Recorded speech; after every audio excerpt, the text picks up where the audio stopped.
मैं जब भी बाहर जाता हूँ और किसी भी क्लोथिंग ब्रांड के आउटलेट पे जाऊँ और वहाँ पे मुझे टैग लगा हो मेड इन पाकिस्तान, बड़ा फ़ख्र महसूस होता है और उसकी पिक्चर लगा के मैं सोशल मीडिया पे ज़रूर लगाता हूँ। और इस तरह आपने भी काफ़ी पिक्चर्स देखी होंगी। लेकिन क्या पता था कि वो एक दिन उसका नतीजा निकलेगा स्मॉग।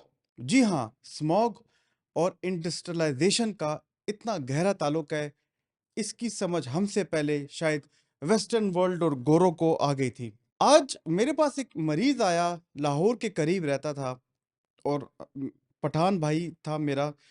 और जिस तरह उसने मुझे अपनी तस्वीर पेश की और उसने मुझे बताया कि डॉक्टर साहब मुझे इतनी घबराहट महसूस होती है, फोबिया महसूस होता है। डॉक्टर साहब, बाहर निकलता हूँ, सूरज इतना मधम नजर आता है। वो सूरज की चमक जो कि हम एंजॉय करना चाहते हैं सर्दी में, वो जो सर्दियों की एक धूप होती है, वो महसूस ही नहीं होती, वो मज़ा ही नहीं आता। गर्मी में तो वैसे ही हम धूप से बचते हैं, लेकिन अब वो सर्दियों में सूरज का मज़ा भी हम नहीं ले पा रहे। वो सूरज मध्यम सी दिखाई दे रही है। वो फोबिक एंजाइटी का मरीज था और उसकी फोबिया एंजाइटी फिर से ट्रिगर हो गई थी। इसके अलावा अगर स्मॉग की बात की जाए, उसमें मौजूद एयर पोल्यूशन, उससे रिसर्च ने यह भी साबित किया कि आपकी जहन की सोचने समझने की सलाहियत, आपकी मेमोरी, एग्जेक्टिव फंक्शंस जो कि आपकी ब्रेन की फ्रंटल लोब, ये जो सामने का हिस्सा है, इससे रिलेटेड होता है, वो कम होती हैं। और तो और अब रिसर्च ने साबित किया है, ये मैं नहीं कह रहा, जामा नेटवर्क एक बहुत ही मुस्तनद और बहुत ही एक पुराना रिसर्च नेटवर्क है, उसका एक अपना जर्नल है, उसके एक रिसर्च आर्टिकल है जिसमें उसने कहा है कि जहाँ पे स्मॉग होती है, जहाँ पे एयर पोल्यूशन ज़्यादा होती है, उन लोगों में एंग्जायटी और डिप्रेशन की तादाद ज़्यादा होती है। जैसे कि मेरे पास आज सुबह मेरा एक केपीके का भाई आया जो कि लाहौर में रहता था, उसमें वापस फोबिया ट्रिगर हो गया था, सिर्फ और सिर्फ सूरज ना देखने की वजह से। लेकिन बात यहाँ पे नहीं रुकती। इस वजह से आपका सर्काडियन रिदम खराब हो जाता है, आपकी नींद डिस्टर्ब होती है। ये भी देखा गया है कि जो बच्चे हैं उनकी न्यूरो डेवलपमेंट खराब होती है।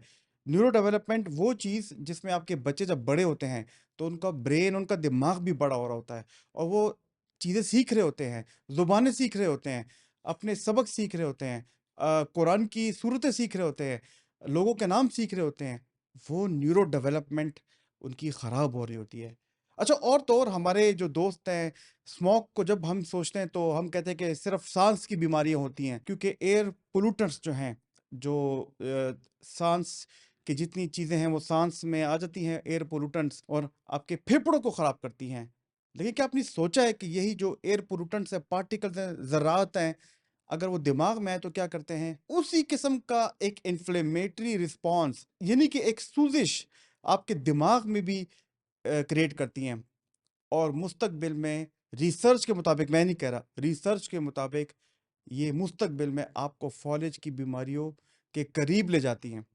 ये तो कुछ बात हमने की दिमागी लिहाज से कि आपको स्मॉग आपकी मेंटल हेल्थ को कितना ख़राब कर सकती है। ये बात तो अब हमें पता चल रही है, जो हम लोग पाकिस्तान में और इंडिया में रह रहे हैं। दिल्ली को आप देख लें, न्यू दिल्ली को देख लें, कितनी वो स्मॉग और उससे रिलेटेड तबाही का शिकार है। लेकिन इस चीज़ का पता चल चुका था गोरे को लंदन 1952 1952 में, जब लंदन में the great smog of London की वजह से लातादाद अमवात हुई।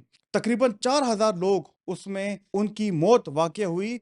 और उसके बाद लोग इतने ज़्यादा बीमार हुए कि द ग्रेट स्मॉग के फ़ौरन बाद चंद महीनों में तकरीबन 12,000 और अमवात वाक़या हुई। और उसके बाद लंदन ने क्या किया, क्लीन एयर एक्ट पास किया 1956 1956 में, कि इसके बाद हम स्मॉग ख़त्म करने के लिए क्या-क्या इक़दामात करेंगे, और उस पे उन्होंने ऐसा अमल किया कि अब लंदन में आपको शायद स्मॉग नज़र ना आए। लेकिन लंदन के अलावा अमेरिका के एक बहुत मशहूर शहर लॉस एंजेलिस, जिसकी ट्रैफ़िक बहुत मशहूर है, जिसके बारे में एलन मस्क ने कहा था कि इसकी ट्रैफ़िक इतनी गंदी है कि इसके नीचे मैं टनल्स बनाऊँगा, वो बना चुका है। वहाँ पे 1950 से लेके 1970 में स्मॉग होती थी, लेकिन अब उन्होंने भी कैलिफ़ोर्निया में काफ़ी इक़दामात किए और वहाँ पे भी अपनी एयर क्वालिटी को इम्प्रूव किया। चाइना, वहाँ पे भी बीजिंग, उनका शहर, वहाँ पे भी स्मॉग आया। और ये अभी नहीं, 2010 में हम खबरों में देखते थे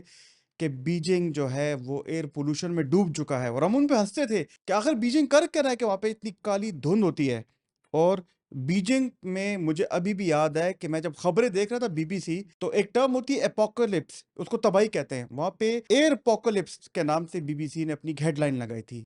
लेकिन अब बीजिंग भी इस बारे में काफी इकदामात कर रहा है और इस चीज को सीरियस ले रहा है, क्योंकि ना सिर्फ लोगों के फेफड़े खराब हो रहे हैं, लोगों की सेहत की तबाही हो रही है, बच्चों की नशोनुमा, ज़हनी नशोनुमा हो रही है खराब, लेकिन उसके अलावा लोगों की ज़हनी सेहत बहुत ज़्यादा खराब हो रही है, लोगों की दिमागी सेहत खराब हो रही है। अब आते हैं उस शुरू वाले पार्ट की, जब मैंने बताया कि जब मेड इन पाकिस्तान की शर्ट देख के मैं तो बड़े फखरी अंदाज में कहता हूँ और पिक्चर लेके सोशल मीडिया पे लगाता हूँ, और जब मेरा कोई कोलीग जो कि पाकिस्तान से नहीं होता, मैं उसको कहता हूँ, hey, can you see, this shirt was made in my country, this was made in Pakistan. और वो बड़े ढके छुपे अल्फाज में हंसता है और वो मुझे कहता है गुड जॉब, लेकिन उसे पता होता है कि वो लोग दहाइयों पहले इस चीज का खात्मा कर चुके थे, और इस इंडस्ट्रियलाइजेशन के बदले उन्होंने खरीद ली है हमसे सेहत, जिस्मानी सेहत और ज़हनी सेहत। इस मेड इन पाकिस्तान के बदले गोरे ने हमसे खरीद लिया है सोशल इंटरेक्शन। ज़रा सोचिए कि हम अपने मुल्क पे इंडस्ट्रीज तो लगा रहे हैं, तो इसके बदले हम क्या-क्या चीज़ें अपनी बेच रहे हैं। मेरा एक और दोस्त, वो अपनी इंडस्ट्री लगाना चाहता लाहौर के किसी दूर-दराज इलाके में, लेकिन उसने मुझे बताया कि जिस साइट पे वो इंडस्ट्री लगाना चाह रहा था, वहाँ पर एक फैक्ट्री से केमिकल्स निकल रहे थे और वो किसी नहर में गिरे थे वो केमिकल्स, और वो नहर एक दरिया में गिर रही थी और वो दरिया आगे जाके फसलों को पानी दे रहा था। और मेरा एक और दोस्त जो कि जर्मनी से आया था, उसने मुझे बताया कि गोरों ने हमसे सेहत खरीद ली है और उन्होंने हम पे फैक्ट्रीज, कपड़ों की, उन सब चीज़ों की आउटसोर्स कर ली है। स्मॉग हमने पैसों और रुपये के औज़ खरीद लिए। हुकूमत इक़दामात तो कर रही है, लेकिन ये हुकूमत पंजाब का काम नहीं है, क्योंकि ये स्मॉग एक दिन इस्लामाबाद भी आएगी, खैबर पख्तूनख्वा भी आएगी, कराची भी इससे ढका छुपा नहीं है। पूरा पाकिस्तान, पूरा इंडिया और बांग्लादेश इसकी जद में एक दिन आएगा, क्योंकि जो फैक्ट्रियां लगाने का सिलसिला जारी है, अगर इस पे कोई पॉलिसी ना बनाई गई, जो गाड़ियों के पोल्यूशन पे कोई पॉलिसी ना बनाएगी, तो ये स्मॉग ऐसी लपेट में हमें ले लेगा कि फिर हम वीडियोस पे ही एक दूसरे से बातचीत करेंगे। अगर मेरी वीडियो आपको पसंद आई तो इसको ज़रूर शेयर कीजिएगा, वीडियो को लाइक को सब्सक्राइब कीजिएगा, फॉलो कीजिएगा। अल्लाह ताला आपका हामी व नासिर हो।